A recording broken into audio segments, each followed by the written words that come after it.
भगवान श्री कृष्ण ने वचन दिया था कि वो शिशुपाल के 100 गुनाह माफ करेंगे, यानी सुधरने के 100 मौके देंगे। और यही किया भी, 100 गलतियां माफ की, लेकिन 101वीं गलती पर सुदर्शन चक्र से शिशुपाल का खात्मा कर दिया।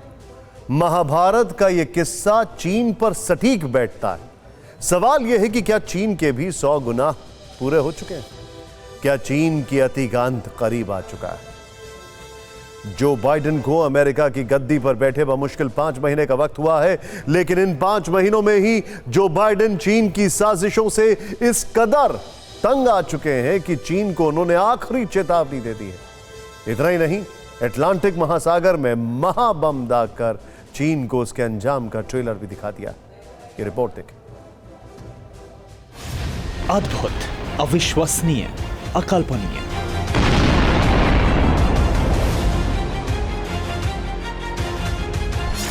एक धमाका, जमीन कांप उठी, समंदर थर्राया जब अमेरिका ने चीन की बारूदी साजिशों के अंजाम का ट्रेलर दिखाया।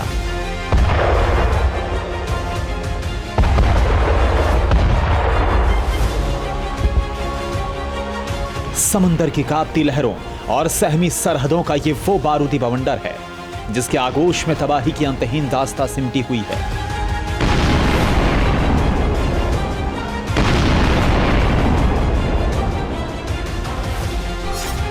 ये महज धमाका नहीं है, ये अमेरिका की चुनौती है उस चीन के लिए जो खुद को सर्वशक्तिमान मानने का मुगालता पाले हुए है।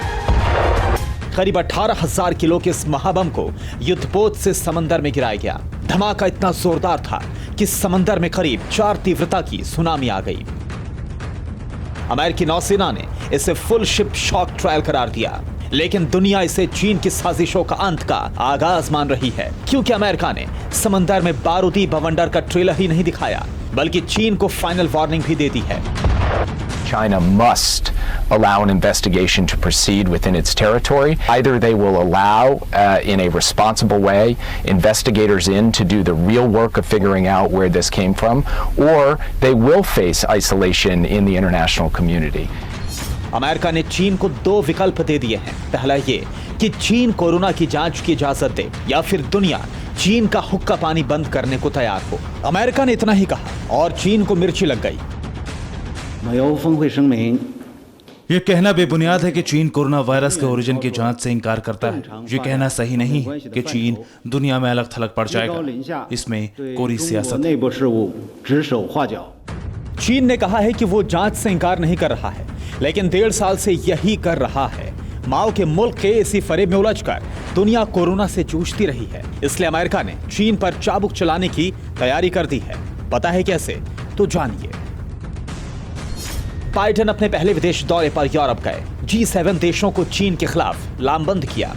G7 समिट से पहले चीन के खिलाफ बयान जारी हुआ, जिसके बाद बाइडेन ने चीन के सरपरस्त पुतिन को भी साथ लिया। यूरोप में कूटनीति का ट्रेलर दिखाने के बाद बाइडेन की पलटन अमेरिका लौटी, और लौटते ही चीन को जंग का ट्रेलर भी दिखा दिया। अब सवाल यह है कि चीन क्या करेगा? चीन वही करेगा जो वो करता आया है। वैसे भी माओ के मुल्क के सुधरने की उम्मीद बहुत कम है। जिस तरह से एक जख्मी सांप फिर से फुफकारता है, उसी तरह से ड्रैगन आखिरी बार तमाशा दिखाने के लिए तैयार है। ठीक 10 दिन बाद बीजिंग में यूं ही जश्न होगा। ऐसे ही लाल सेना अपने सुल्तान को सलाम पेश करेगी। इसी तरह टैंक तोपों की परेड निकलेगी, और ऐसे ही मेड इन चाइना मार्का जंगी जहाज आसमान में रेस लगाएंगे। लाल झंडे वाले तानाशाह ने इस तमाशे का मेन्यू भी तैयार कर लिया है। 1 जुलाई को चीन की कम्युनिस्ट पार्टी के 100 साल पूरे हो रहे हैं। इस मौके पर चीन ने अपनी ताकत दिखाने की तैयारी कर ली है। जिनपिंग की तरफ से जवानों को वफादारी की शपथ दिलाई जाएगी। साथ ही चीन अपने हर घातक हथियारों की परेड निकालेगा। जिनपिंग जानते हैं कि वो बुरी तरह घिर चुके हैं। वक्त ऐसा आ चुका है जब ड्रैगन की पीठ सीधी करने के लिए दुनिया के ताकतवर देश हंटर लेकर तैयार हैं। इसलिए जिनपिंग बीजिंग की बर्बादी से पहले अपनी ताकत दिखाना चाहते हैं। लेकिन क्या दुनिया डरेगी? बिल्कुल नहीं, क्योंकि अब पूरी दुनिया चीन की हकीकत को जान चुकी है। चीन सिर्फ पीठ में खंजर घोंपना और गीदड़ भपकियां देना जानता है, और इसका लेटेस्ट प्रमाण क्या है आप खुद देखिए।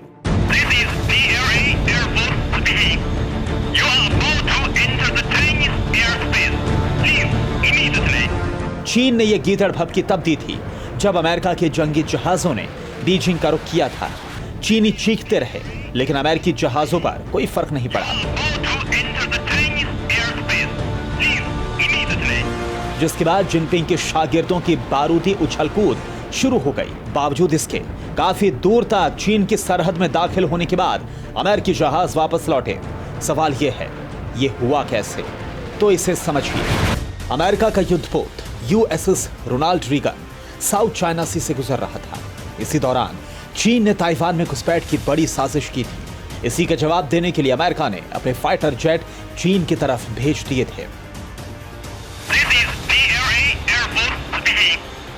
वैसे ये वाकया पिछले साल मई में हुआ था, जिसकी ऑडियो रिकॉर्डिंग चीन ने अब जारी की है। यानी इतना समझ लीजिए कि ये चीन का उसी तरह का प्रोपेगेंडा है जिस तरह तिब्बत में बारूद बरसाकर ताकत का तमाशा दिखाता रहता है। लेकिन इस बार मसला सीरियस हो सकता है, क्योंकि दुनिया के ज्यादातर देश चाइनीज वायरस से पीछा छुड़ा चुके हैं। ताकतवर देशों के नए गुट बन चुके हैं। ऐसे में दुनिया चीन की दादागिरी को कतई बर्दाश्त नहीं करना चाहती है। सवाल यह है कि क्या चीन से निपटना इतना आसान है? बिल्कुल नहीं। माओ के वारिसों की चमड़ी बहुत मोटी है। चीनियों को सीधी बात समझ में आती ही नहीं है। यही वजह है कि अब बीजिंग के तानाशाह को उसी के तरीके से घुटनों पर लाने की तैयारी हो चुकी है। आप देखिए कैसे। ये तस्वीरें साउथ चाइना सी की हैं, जहां हमारे नेवी के जंगी जहाज आईएनएस इरावत ने डेरा जमाया हुआ है। योग दिवस के मौके पर युद्धपोत पर सवार जवानों ने वियतनाम के कैमराना बे इलाके में योग किया।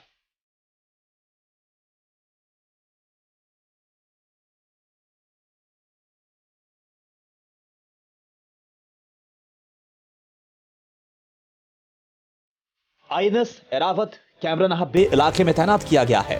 भारतीय युद्धपोत ऐसे वक्त में साउथ चाइना सी पहुंचा है जब चीन लगातार साउथ चाइना सी में साजिशों को अंजाम दे रहा है। इसलिए बीजिंग का तानाशाह बौखला उठा है। वायरस विलन को दुनिया इस बार जमीन के साथ ही समंदर वाली सरहद से घेरने की तैयारी में है। इसलिए सुपर पावर अमेरिका ने कमर कस ली है। US aircraft carrier group South China Sea में तैनात हो चुका है। अमेरिका के इस जंगी बेड़े की अगुवाई यूएसएस रोनाल्ड रीगन कर रहा है। वैसे तो ऐसा पहले भी होता रहा है। अमेरिकी नेवी की 7th फ्लीट भी साउथ चाइना सी में गश्त करती रही है। लेकिन इस बार मामला बेहद सीरियस हो चुका है, क्योंकि चीन हर दूसरे दिन ताइवान पर कब्जे की रिहर्सल कर रहा है। माना जा रहा है कि 1 जुलाई को चीन अपनी ताकत की नुमाइश की आड़ में ताइवान पर कब्जे की साजिश कर सकता है। लेकिन वाकई अगर ऐसा होता है तो चीन की कम्युनिस्ट पार्टी के 100 साल जश्न के माओ के मुल्क की मातमी तारीख बनने में देर नहीं लगेगी।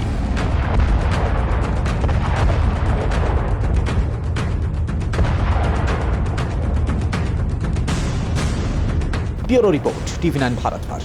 परवाह देश की, सोमवार से शुक्रवार रात 10 बजे TV9 भारतवर्ष पर।